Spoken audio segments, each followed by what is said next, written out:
In this video, I'm gonna be showing you the latest method to create a new Facebook group. All you have to need, go to the Facebook app and log into your Facebook account. Now to create a new group, tap on this menu and here you have to find out groups. Just tap on groups.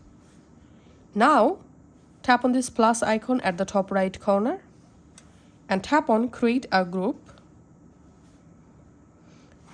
Rename the group name. So in my case, I'm typing here online class and tap on privacy and choose your group privacy.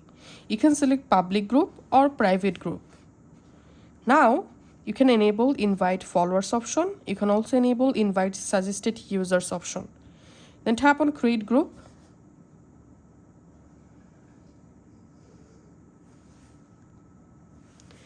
And we can see the group successfully created.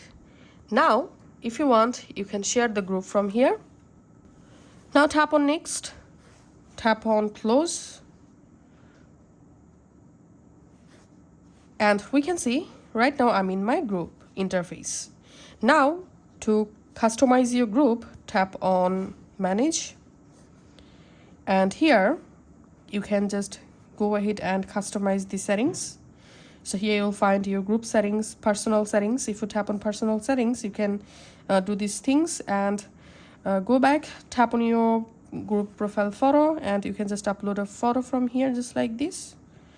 So I'm just selecting this photo, random photo for example, tapping on save, and this is how we can actually create a Facebook group in 2026. Thanks for watching.